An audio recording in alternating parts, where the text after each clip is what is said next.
bagi bapak-bapak ibu yang belum PPG dan yang sudah PPG mau yang ke CPD, salah satunya adalah seperti ini.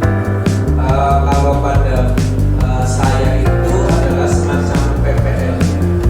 Jadi setiap materi itu kita pahami, setelah itu kita istilahnya memaparkan ke rekan kerja kita.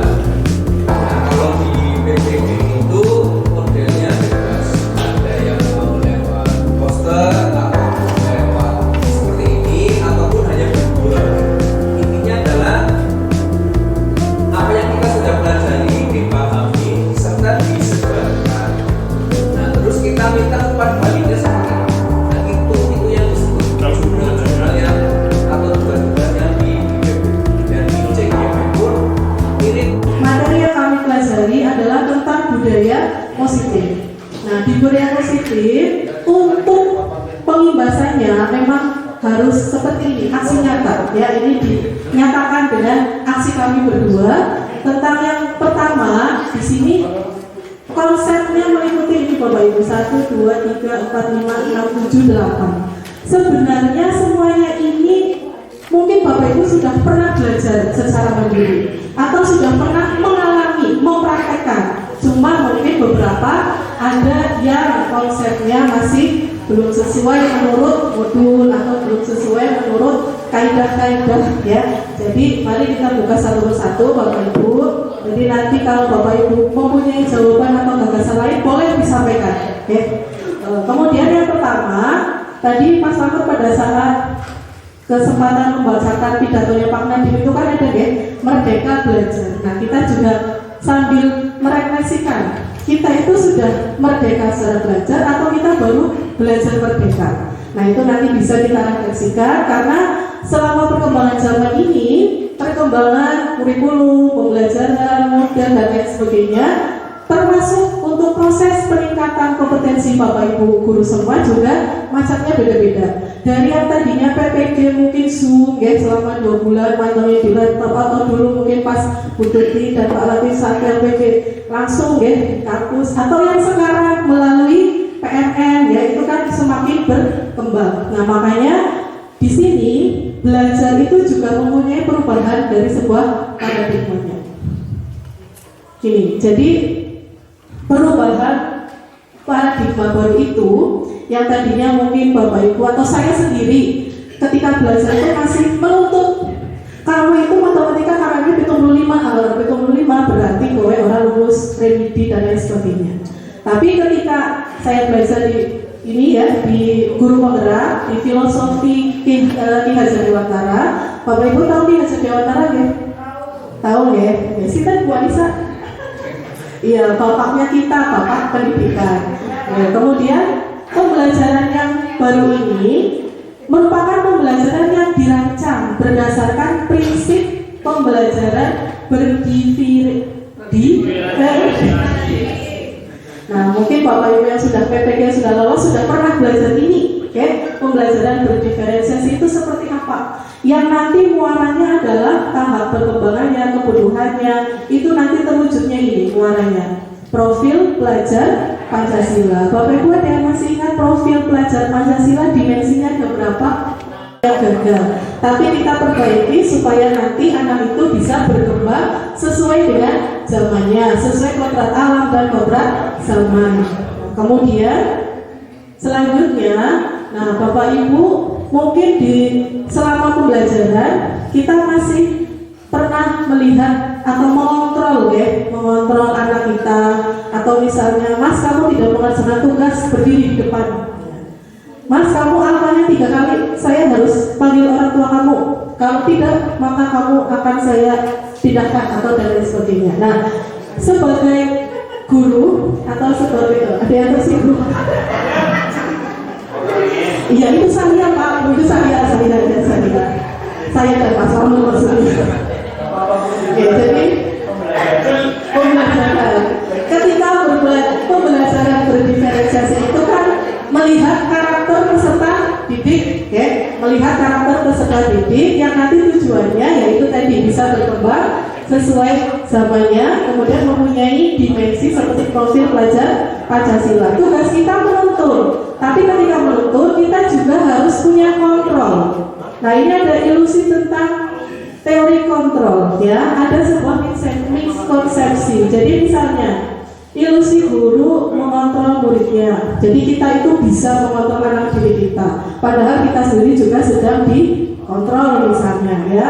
Kemudian ilusi bahwa semua penguatan positif itu efektif dan bermanfaat. Tapi nanti ketika sudah belajar, ada kontrolnya kita, ternyata itu enggak efektif buat anak didik kita. Yang nantinya budaya positif yang ada di sekolahan, di ekosistem ini, itu semakin tidak baik, malah semakin buruk misalnya. Kemudian ada lagi ilusi bahwa kritik itu akan membuat rasa bersalah dan mampu menguatkan karakter. Nah, kritik itu juga ada yang membangun dan ada yang Bapak Ibu mungkin sudah melihat membaca artikel yang sedang berseliweran, ya. Ada seorang dokter spesialis yang sedang melanjutkan pendidikan, dia malah bunuh diri, katanya dirundung dan lain sebagainya oleh senior ataupun sebagainya. Nah, di dalam kehidupan kita sehari-hari, terutama di guru, ya, di pendidikan, kita juga kadang barangkali kita tidak sadar. Kowis diulang kali cilik dengan gede sistem masih cilik hasilnya teluk bodoh temen sih. Nah, misalnya kata-kata seperti itu bisa menjatuhkan mental murid atau memberikan kritik. Ya, bagus sekali presentasinya, tapi besok lagi kamu kalau presentasi tidak boleh seperti suara kamu. Kritiknya tidak malah membangun, walaupun tujuannya mungkin menguatkan karakter. Nah, itu ada sebuah ilusi yang salah di sini menurut teori kontrol. Kemudian ilusi bahwa orang dewasa berhak memaksa ngesuk kudu makan cibit para rumah itu. Nah, misalnya, ya itu saya. Nah, itu ada ilusi-ilusi seperti itu yang miskonsepsi bahwa sebenarnya ya guru dan murid saling berinteraksi, saling ada timbal baliknya. Guru siswa juga bisa mengontrol kita sebagai pendidik, ya. Kita juga bisa mengontrol orang lain. Tetapi nanti di sini ada lanjutannya. Jadi misalnya ini, stimulus respon, realitas kebutuhan kita sama-sama membutuhkan siswa untuk menyalurkan informasi yang kita ketahui. Tetapi dalam teori kontrol, realitas atau kebutuhan itu berbeda. Kemudian ini banyak macamnya Bapak Ibu, ya. Orang lain bisa mengontrol saya, tapi dalam teori kontrol hanya Anda yang bisa mengontrol diri Anda sendiri, ya. Kita juga bisa mengontrol diri kita sendiri. Terus buat apa ada teori kontrol Bapak Ibu?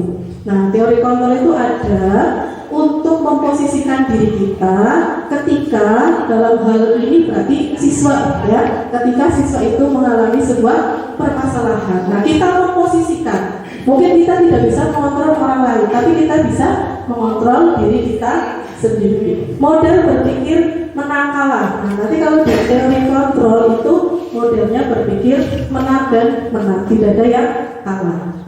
Selanjutnya, Bapak Ibu, ketika kita sudah bisa mengontrol diri kita sendiri, ya, maka kita mungkin bisa menerapkan ini.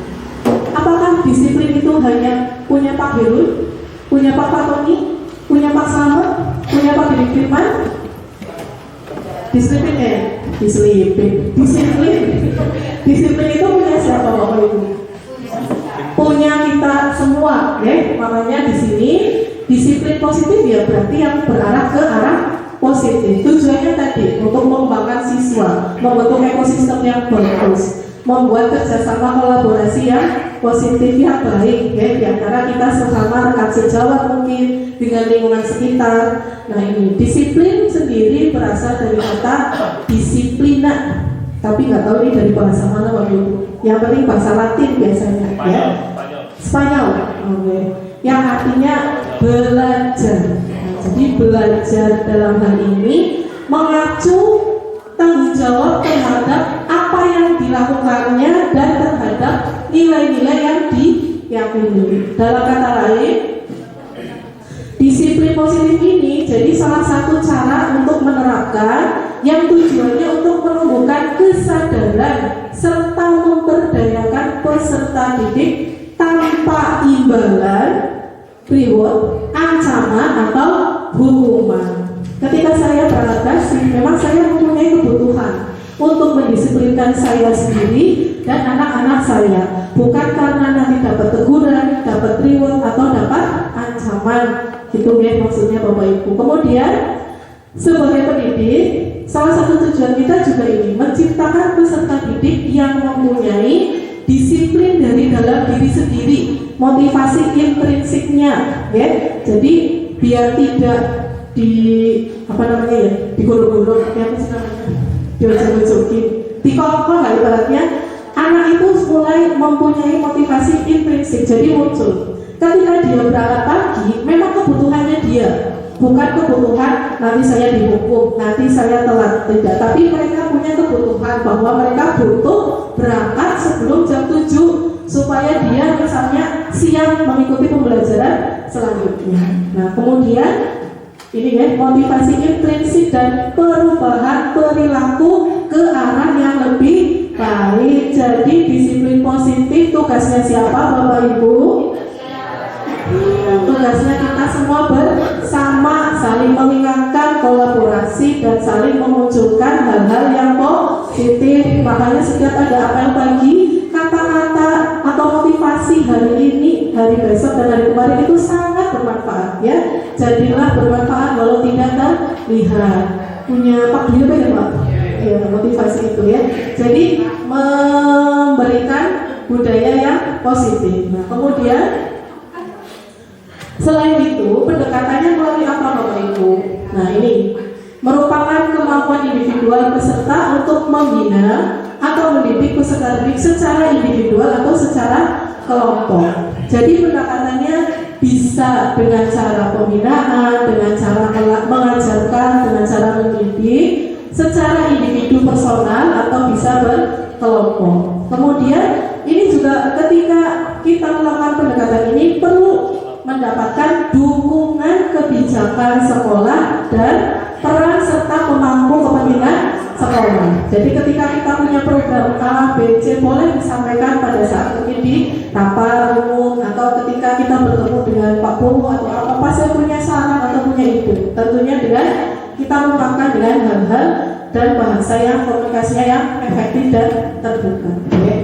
Kemudian setelah itu Bapak Ibu, ketika kita sudah melaksanakan disiplin positif, pasti ada hal-hal yang itu mengarah ke sebuah nilai-nilai kebajikan, bukan kebijakan ya. Jadi nilai kebajikan universal, karena muaranya tadi siswa kita itu mempunyai dimensi pelajar Pancasila. Ketika ada pendampingan individu kemarin, merumuskan visi atau merumuskan visi guru penggerak dan visi sekolah dari Bapak Ibu yang mengikuti seminar, rata-rata hampir sama. Menginginkan peserta didik kita yang mempunyai ini karakter, yang mempunyai karakter. Karakternya apa?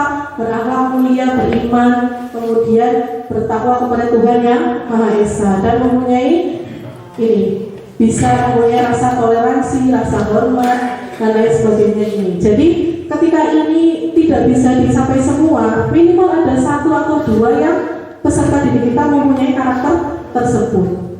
Dia mungkin tidak bisa di materi A, B, C, tapi dia itu toleransinya tinggi sekali. Anak baterai bolos, minum bolos. Oh, benar ya Pak. Anak baterai bolos, dia ikut, bukan bolos, tapi dia menyampaikan ke wali kelas mungkin. Pas saya kemarin lihat, saya sudah bilang ke dia itu harusnya tidak seperti itu sebetulnya. Toleransi atau mungkin punya empati atau punya kejujuran.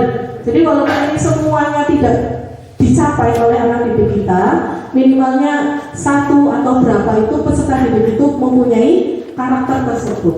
Itu namanya nilai-nilai kebajikan universal. Dan mudah-mudahan ini semua sudah ada dalam diri peserta didik kita, walaupun mungkin belum terlihat secara individual atau secara personal. Nah, kemudian nilai-nilai kebajikan universal itu adalah sifat-sifat positif yang merupakan tujuan mulia. Ya, seperti tadi kita mengharapkan anak-anak kita itu ya seperti yang tadi itu, punya rasa empati yang tinggi, punya toleransi yang bagus, jujur, amanah, ya, beriman, bertakwa. Itu setiap individu pasti akan dicapai. Kepengennya mencapai yang seperti itu. Kemudian nanti nilai-nilai yang disepakati bersama, ya ini melihatnya ya, tidak melihat suku, ras, agama, kamu rumahnya Bulakan, Kuntala, atau Kumu, itu tidak, tapi semuanya nilai-nilai kebajikan universal. Berarti tanpa melihat ini semua. Contohnya ya tadi, karena muaranya di sini menjadi mahasiswa, menjadi siswa yang mempunyai atau karakternya dimensinya sesuai dengan profil pelajar Pancasila. Kemudian Bapak Ibu mungkin pada saat di kelas sering sekali menjumpai ini anak kalau diajar oleh saya wis ngomongi, wis tinggal mahapi, tidur terus ya, atau misalnya ketika diajar ngobrol bahasanya itu dengak itu maksudnya apa ya? Duduk. Tidak tahu yang diajak ngobrol itu siapa ya, atau pada saat di kelas itu sering ngomong, iya bu, nah, saya bu, padahal nggak jadi maju, saya cuma ternyata garuk-garuk doang. Nah itu biasanya siswa-siswa yang sering melakukan seperti itu, setelah kita pendekatan personal biasanya ya, ternyata dia punya sebuah kebutuhan. Misalnya ternyata orang tuanya semua di Jakarta, dia di rumah hanya sendirian. Pantesan kalau di sekolah senengnya ngelemong, senengnya ngobrol. Ternyata dia butuh perhatian karena tidak mendapatkan cinta dan kasih sayang dari kedua orang tuanya. Misal seperti itu. Atau ketika di kelas ada satu yang pintar banget, dapat nilai 100. Alhamdulillah nyong nilai 100. Saya nilai bila sidaknya saya nilai sidak nyong nilai 100. Nah mungkin ada beberapa siswa yang seperti itu juga. Nah seperti itu, sifat-sifat seperti itu juga merupakan siswa itu juga punya kebutuhan. Kebutuhannya apa? Kebutuhan penguasaan.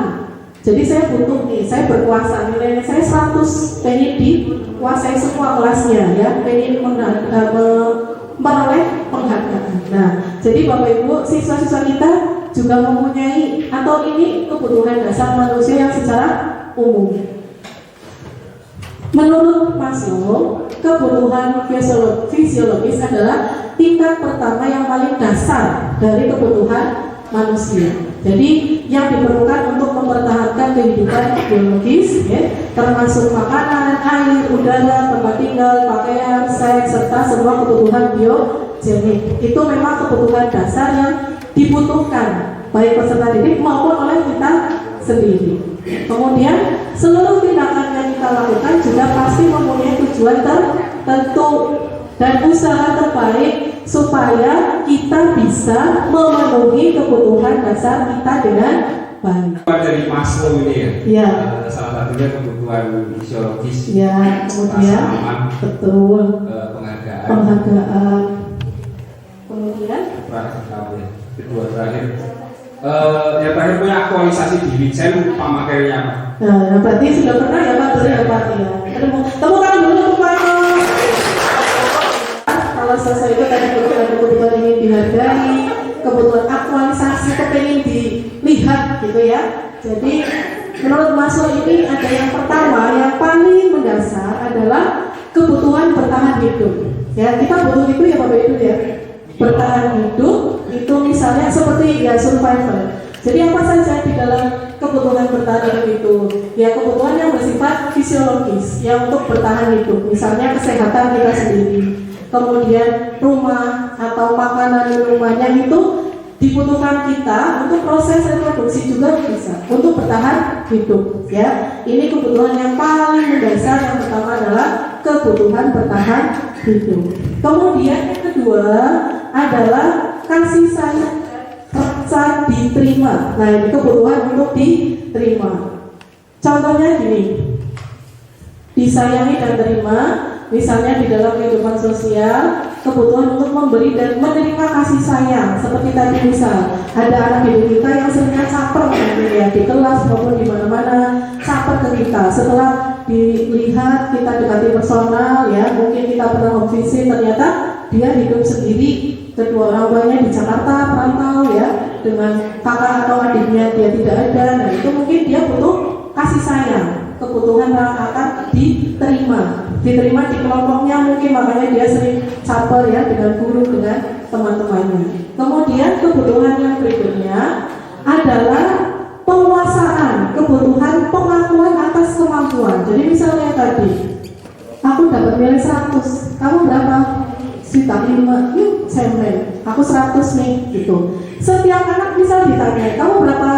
Aku nilai saya nih 100, nah gitu. Jadi kebutuhannya pengakuan atas kemampuan yang dia capai. Bagus, kemampuannya dia mencapai angka 100 kan bagus ya.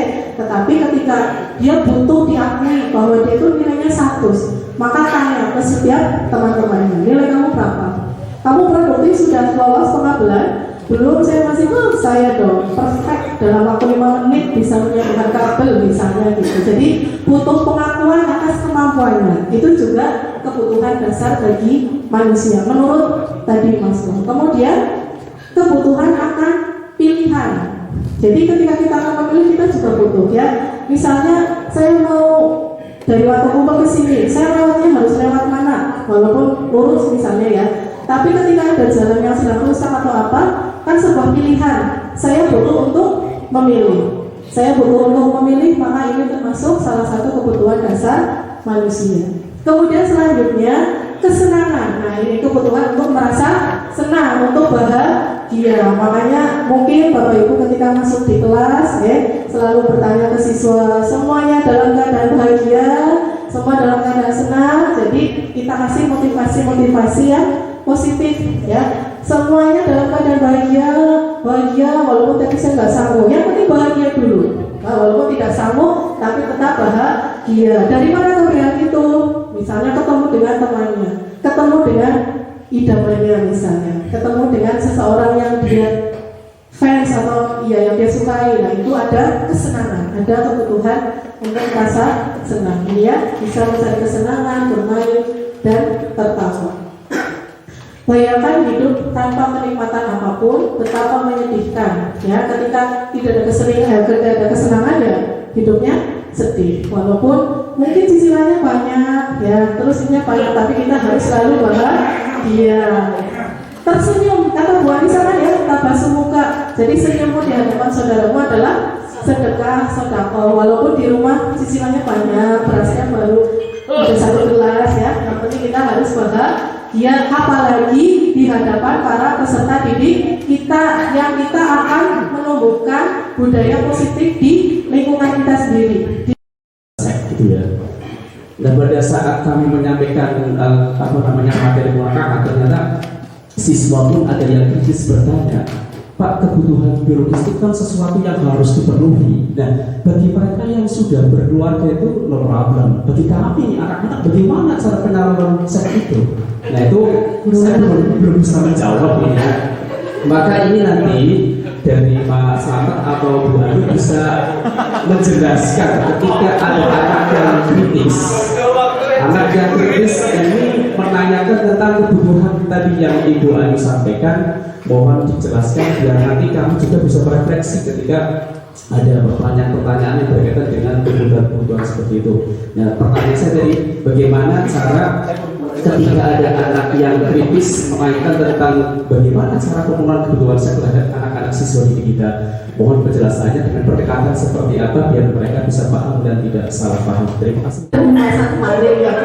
Tapi kalau yang menurut tadi itu bukan menurut saya tapi menurut Maslow ya Pak ya. Jadi kalau menurut saya ketika ada salah satu atau 2 orang siswa, biasanya di tingkat atas ya Pak yang seperti itu, mudah-mudahan di tingkat atas ya. Kalau ada pertanyaan seperti itu, silakan dijelaskan Bapak. Dijelaskan, memang itu kebutuhan dasar. Bagi mereka yang belum menikah, mungkin bisa disalurkan lewat hobi, bukan hobi yang macam-macam, bukan hobi yang macam-macam. Guru olahraga ini biasanya bisa mengalihkan ke hobi yang bersifat olahraga, aktivitas ya, yang supaya itu menghilangkan pemikiran itu secara sebentar. Mungkin kalau itu kan kita tidak bisa mengontrol ya, pikiran anak yang seperti itu kan kita tidak bisa mengontrol, tapi kita bisa memposisikan. Jadi bisa pendekatannya personal Bapak Tony.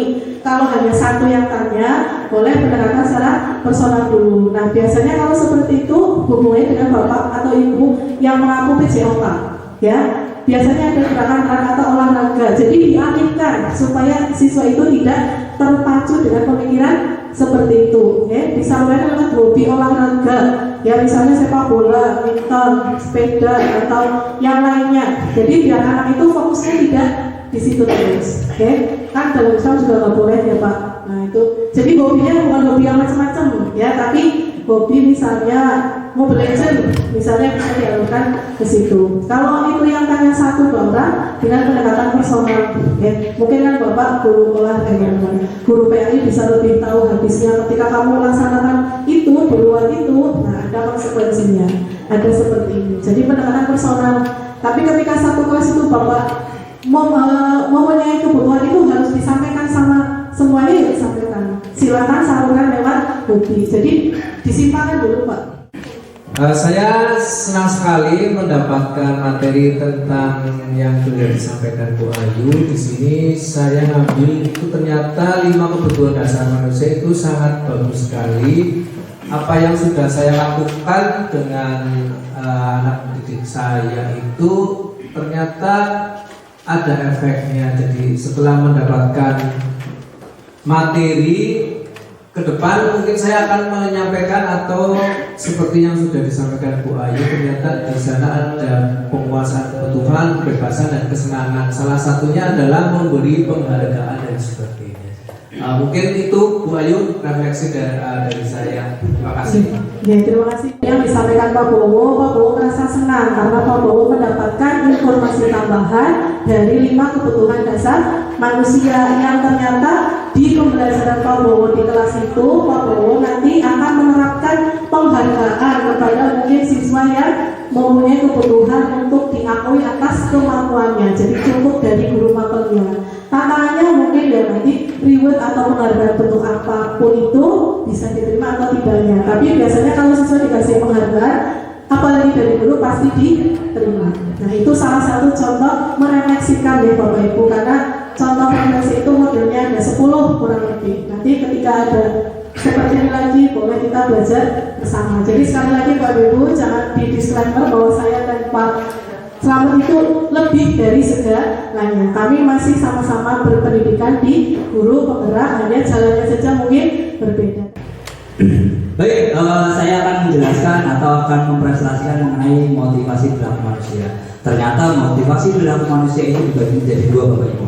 Yang pertama adalah motivasi eksternal dan motivasi internal.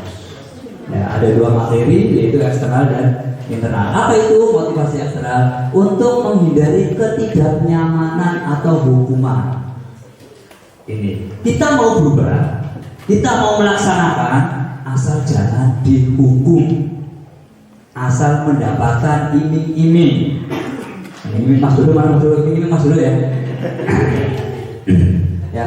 Terus untuk mendapatkan imbalan, penghargaan, ya, kita mendapatkan penghargaan. Tak itu sekecil apapun penghargaannya.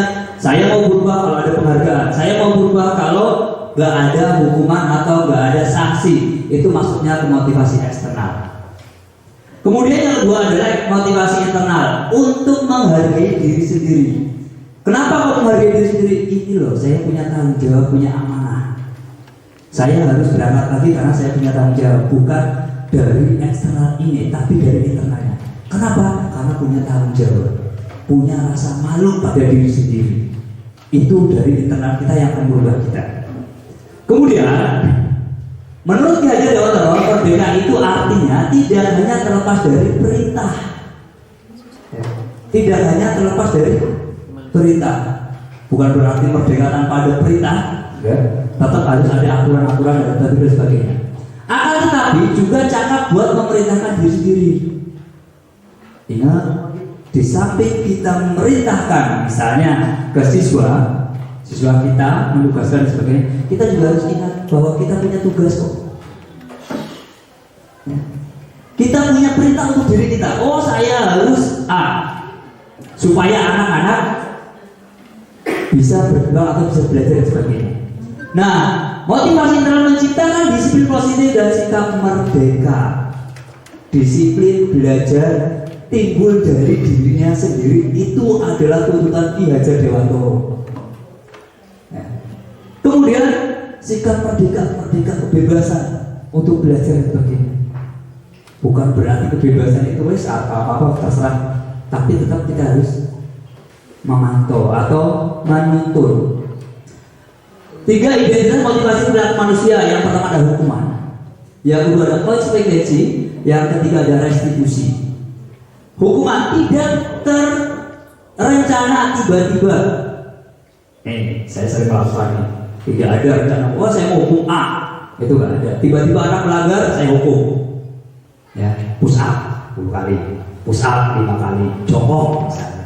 Itu nggak ada rencana. Kemudian murid tidak tahu apa-apa yang akan terjadi, tidak dilibatkan. Tahu apa yang akan terjadi dan murid itu tidak tahu bahwa dia telah terus dihukum, itu nggak tahu. Tiba-tiba dia mendapatkan hukuman itu loh. Ini kita kembali lagi ke murid-murid, walaupun terus terang ya bertentangan sekali dengan saya dulu. Bertentangan sekali. Yang berikutnya adalah bersifat satu arah. Yang namanya hukuman nggak ada, yang namanya sifatnya dua arah atau koordinasi, langsung to the point. Ya. Kamu salah, saya hukum. Kamu harus bisa, kamu harus coba, kamu harus lari muter keliling lapangan dan sebagainya. Itu sifatnya satu arah dan nggak ada penolakan atau tidak boleh anak itu menolak. Sifatnya hukuman. Yang keempat berupa hukuman fisik atau psikis, ya. Hukuman fisik. Hukuman fisik itu bisa tadi, ya. Hukuman-hukuman yang berkaitan dengan push up dan sebagainya atau nampar dan sebagainya. Kemudian yang berikutnya adalah konsekuensi, terencana, disepakati sesuai peraturannya. Ini maksudnya ke tata tertib biasanya. Terencana, disepakati kita bersama dan kita terapkan. Yang berikutnya murid tetap dibuat tidak nyaman. Ingat yang namanya aturan sekolah dan sebagainya rata-rata membuat murid tidak nyaman. Datang terlambat itu sosialisasikan dan sebagainya, konsekuensinya seperti ini. Begitu terlambat kita kasih hukuman dan sebagainya. Yang berikutnya sikap guru selalu memonitor muridnya, mengontrol. Oh kayak mani-mani telat, sing telat ajar dia. Itu terjadi Bapak. Ya. Terjadi di mana di sekolah kita? Siapa pelakunya? Saya sendiri. Terus terang oh kayak salah mani, ajar ya. Dan saya terus terang belum bisa menganalisis kemana kenapa terjadi seperti ini. Restitusi, proses menciptakan kondisi bagi murid untuk memperbaiki kesalahan. Sebetulnya kalau siswa itu kita salah, kita ajak diskusi, kita ajak ngobrol, itu sebetulnya ya, supaya apa? Siswa itu menyadari, oh saya salah. Kalau udah salah saya harus perbaiki yang mana. Kalau udah tahu kesalahannya, udah tahu pelanggarannya, saya yakin siswa kita arahkan, otomatis dia akan mengerti, oh saya berarti harus perbaiki yang ini. Misalnya bangun kesiangan, berangkat terlambat terus dan sebagainya, dia akan perbaiki diri. Oh berarti saya besok nggak boleh terlambat lagi, bangun lebih pagi. Kalau bangun lebih pagi saya tidurnya harus lebih cepat. Berarti tidak bermain handphone atau Mobile Legends sampai jam 2 pagi. Karena anak-anak kita sekarang seperti itu Bapak Ibu. Tidur jam 2 pagi, tidur jam paling cepat itu jam 10, jam 11. Apa yang dipermainkan? Apa yang dimainkan? Yaitu Mobile Legends, mabar bilangnya gitu. Kemudian yang berikutnya adalah proses kolaboratif yang mengajarkan murid untuk mencari solusi. Kita komunikasi dengan siswa, diskusi dengan siswa. Supaya apa? Supaya mereka atau siswa kita mempunyai solusi atas kesalahannya. Jadi bukan kita yang oh kamu harusnya seperti ini, seperti enggak. Tapi untuk sadar diri, untuk mandiri, mencari solusinya pada kesalahan yang mereka alami.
berpikir negatif atau menyimpulkan sesuatu dari tanpa kita selidiki terlebih dahulu. Ini terjadi pada anak terlambat kita hukum, sabar, jeger dan sebagainya. Anak terlambat tanpa kita menyelidiki, mencari tahu. Ya. Begitu kita tahu, kita sadar ternyata anak ini terlambat bukan karena sengaja, karena ada urusan. Begitu juga anak-anak kita. Ya, terus terang saya sering melakukan ini. Iya. Saya nggak menyadari bahwa anak saya ada dari Gapura, ada dari Bomas yang habis subuh berangkat dari sana sampai sini harus jam 7. Tidak menyadari sampai situ. Nggak tahu ada permasalahan di jalan, banyak kebaikan dan sebagainya. Saya terus terang tidak menyadari ke situ. Yang tahunya apa? Anak itu terlambat. Anak itu terlambat. Lah kalau ada anak-anak kita yang melakukan kesalahan, kira-kira apa Bapak? Apa yang tidak akan Bapak Ibu lakukan? Apa? Memberi sanksi? Membiarkan? Atau mengarahkan? Memotivasi? Apa yang Bapak Ibu lakukan? Sanksi. Terus ada lagi? Mengarahkan, terus memotivasi, terus apa lagi? Diskusi, apa lagi?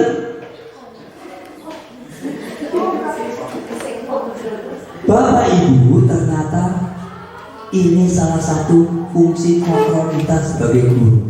Ada 5 fungsi kontrol kita sebagai guru, Bapak Ibu. Yang ini apa tadi? Adalah memberikan hukuman. Apa itu memberikan hukuman? Apa itu motivasi dan sebagainya dan sebagainya? Kita bahas satu-satu.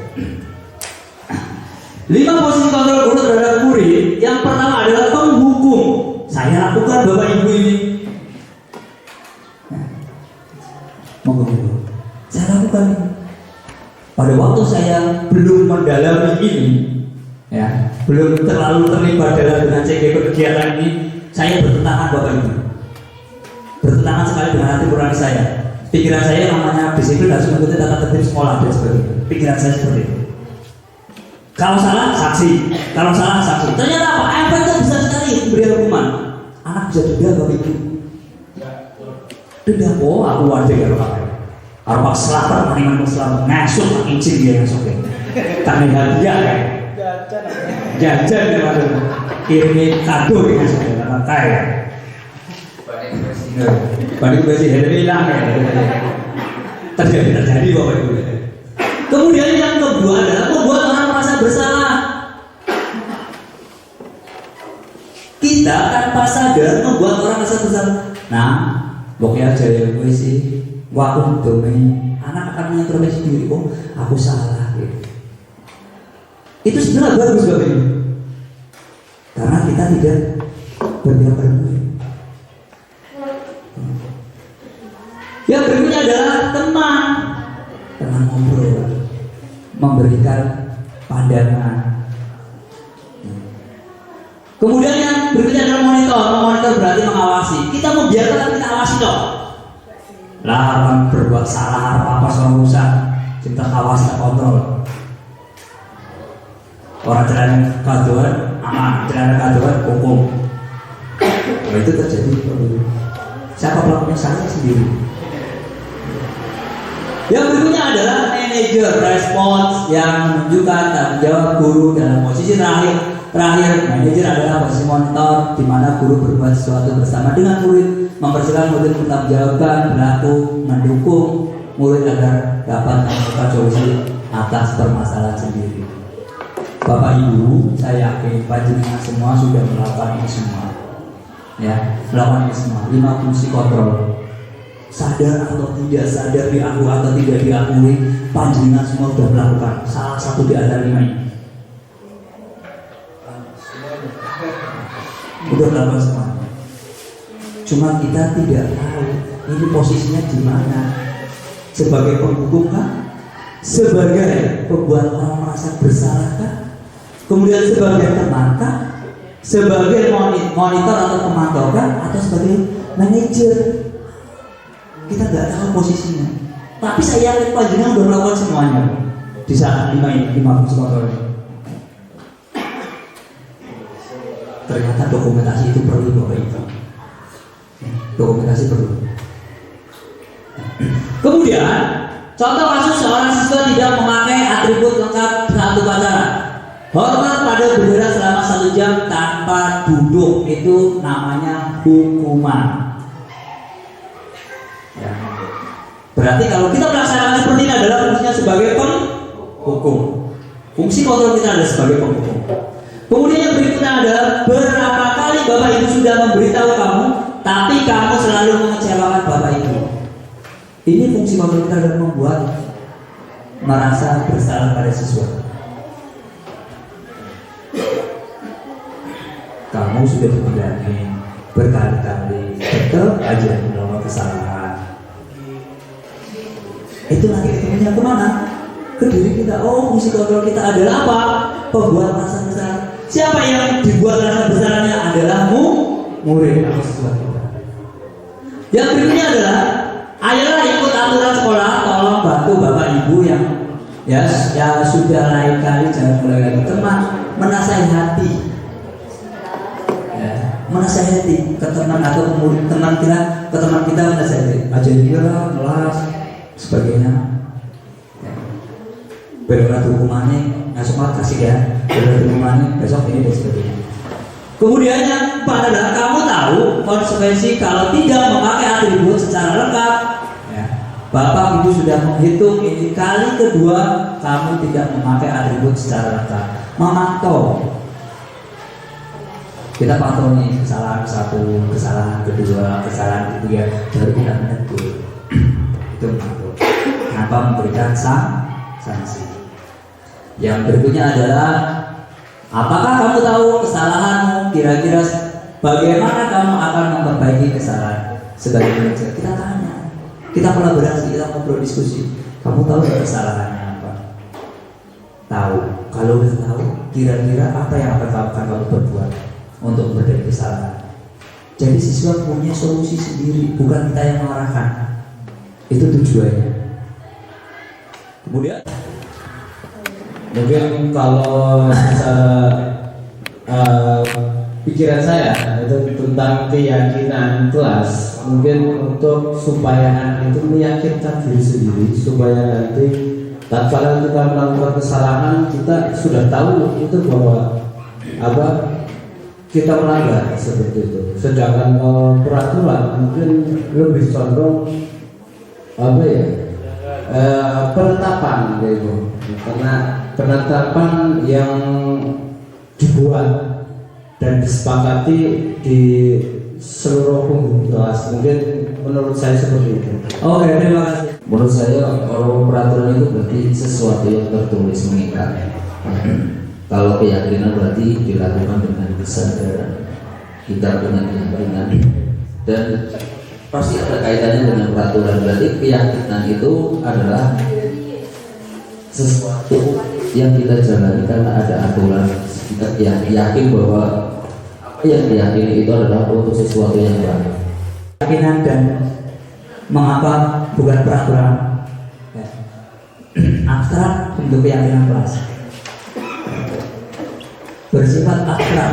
Kalau keyakinan ya bersifat abstrak, berupaya menyatakan universal, dibuat dalam pernyataan positif. Itu keyakinan. Nggak ada keyakinan kelas dilarang buang sampah. Itu kata-kata kalau dilarang buang sampah sembarang tempat berarti itu peraturan. Tapi kalau keyakinan kelas apa? Supaya kelas ini bersih, kelihatan tertib, nyaman untuk belajar, buanglah sampah pada tempatnya. Itu keyakinan. Contohnya kalimat seperti itu. Ya. Berarti kalau peraturan itu adalah larangan yang dikeluarkan oleh beberapa orang saja tanpa ada kesepakatan dari negara. Kemudian dibuat dalam sedikit saja agar mudah diingat, nggak usah terlalu banyak. Ya, keyakinan kalian lebih banyak, sedikit tapi mudah diingat. Oh, saya melanggar A. Keyakinan kelasnya adalah ini. Saya melanggar B. Keyakinan kelasnya adalah ini. sesuai dengan kondisi kelas dan sekolah sehingga mudah diterapkan. Semua warga sekolah, warga kelas dilibatkan saat membuat keyakinan kelas. Jadi yang namanya keyakinan kelas itu dilibatkan semua unsur anggota kelas. Kalau kita bila bicara keyakinan kelas adalah semua siswa dan kita. Tapi kalau kita sekolah berarti siswa terlibat, perwakilan siswa terlibat, struktur semua stakeholder sekolah juga harus terlibat ke keyakinan sekolah. Jadi melibatkan. Jadi gak hanya dari guru saja. Bagaimana buat keyakinan kelas?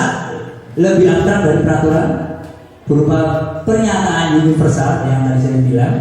Ya, tidak ada kata-kata dilarang buang sampah sembarangan. Jadi untuk kelihatan nyaman, belajar nyaman dan sebagainya, buanglah sampah pada tempatnya. Kemudian dibuat dalam bentuk kalimat positif. Tadi kalimat positif seperti itu. Bagaimana kelas ini dibuat nyaman?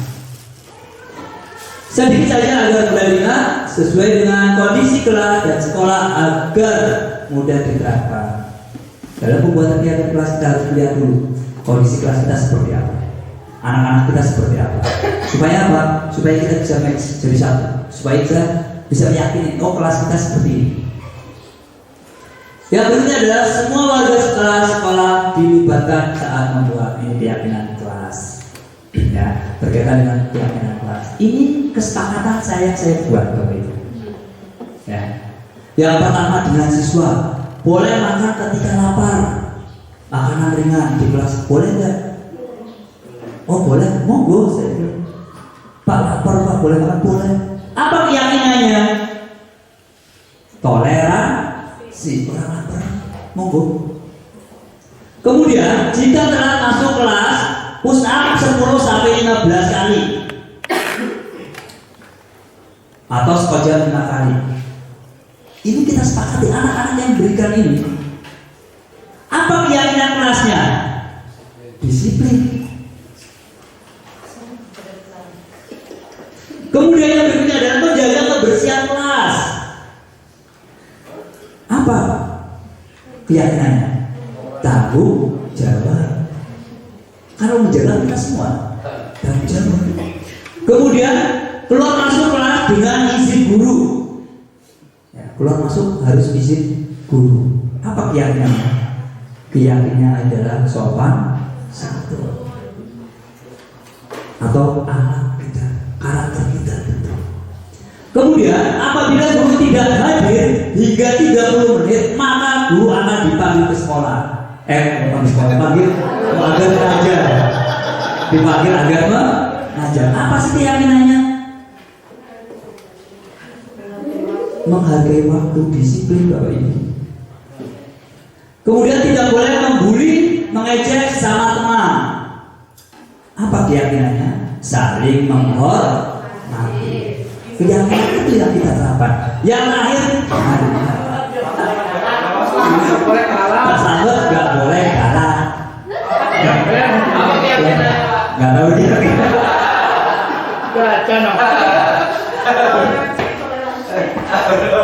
Bertoleransi ya, bertoleransi ya. Saya lagi nyari. Kalau Pak Selamat nggak boleh kalah, yang gimana apa ya?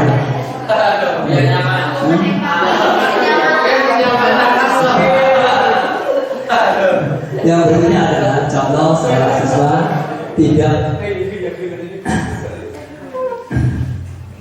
kita masuk ke segitiga restitusi. Nah, cara menangani anak ada segitiga restitusi, yaitu tanpa harus memberi hukuman dan sebagainya.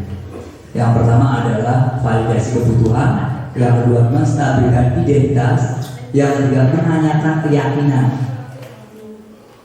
Ya, ini kita pelajari. Menstabilkan identitas. Kamu tahu punya alasan mengapa melakukan hal ini?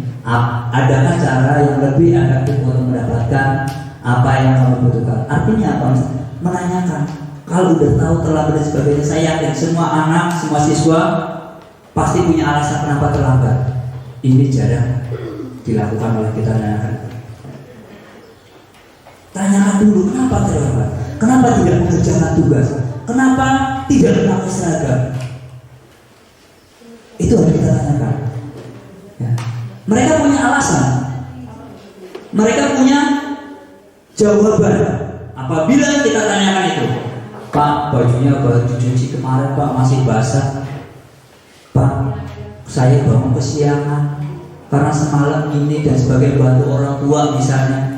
Esok-esok jam 2 pagi harus bangun subuh, bangun sholat tahajud, setelah itu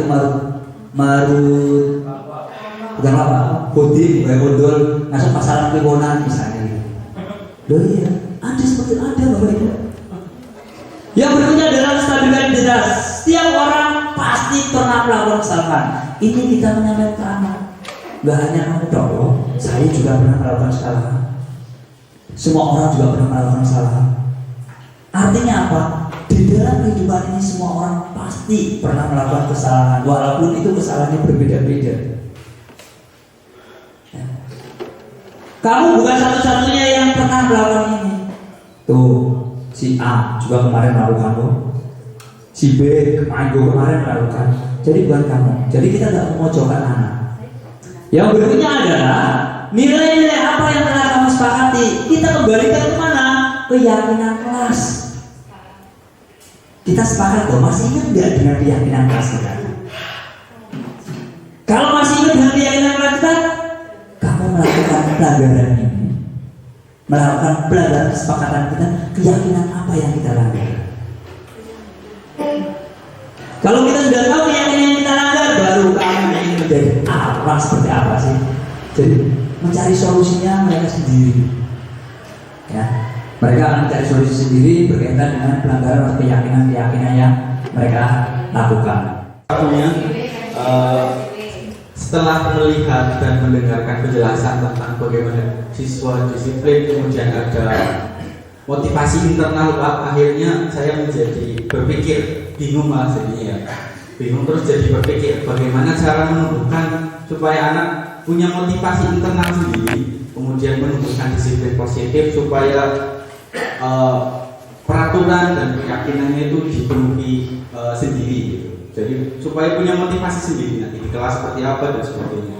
Itu saya malah jadi berpikir bagaimana caranya supaya anak-anak tersebut punya motivasi internal dan menumbuhkan budaya disiplin positif seperti itu Pak. Terima kasih. Dengan adanya keyakinan kelas, Pak Ira, kita masuk bikin kesepakatan. Jadi anak yang suruh nulis jangan kita, ya. Kalau kita nanti akan terkesan bahwa ini peraturan, tapi kalau kesepakatan ayo bareng-bareng kita tulis di bawah tulis. Kemudian anak suruh mendokumentasikan, ya, supaya apa? Mereka juga menegur saya. Saya lakukan di kelas 11 ini, hampir semua kelas 11 ada kesepakatan itu. Saya minta tolong diingatkan, kalau saya suaranya agak galak, berarti Pak ingat ya dengan keyakinan kelas kita, ingat dengan kesepakatan kita, jadi call lagi. Pak, jam sekian baru masuk. Ingat nggak Pak dengan keyakinan kelas kita? Tepat waktu Pak, ingat nggak? Pak pulang tepat waktu. Misalnya, saya sering begitu, pulang tepat waktu. Padahal waktu itu belum selesai. Pak, ingat dengan kesepakatan kita dan keyakinan kita tentang disiplin. Tapi kalau kita nggak diingetin kayak gitu, bablas Bapak Ibu. Bablas. Jadi anak juga bisa kontrol kita supaya kita nggak bablasan. Anak mulai kritis Bapak Ibu. Terus kemudian jangan sekali-kali diusahakan jangan menunjuk anak. Mereka suruh mandiri, siapa maju. Itu nanti kesadaran mereka kan timbul. Saya terapkan di kelas saya kebetulan, ya. Mereka mau maju yang ada satu orang dikasih apa penghargaan kasih wow gitu, langsung saya pengen maju satu. Walaupun itu agak susah, lama prosesnya. Bisa marah-marah kayak gitu Pak kalau siswanya misalnya tidak mau membawakan HP itu seperti hari Jumat kemarin saya habis marah-marah Pak karena siswa itu ya karena belum waktunya pulang terus anak-anak sudah gendong tas sudah minta HP gitu. Nah ternyata di sini juga belajar bagaimana cara mengatasi itu biar tidak hanya marah-marah tapi ada langkah-langkahnya seperti itu Pak. Terima kasih. Bu Ayu, dari saya apabila ada kata-kata yang kurang berkenan, kita di sini sama-sama belajar begitu.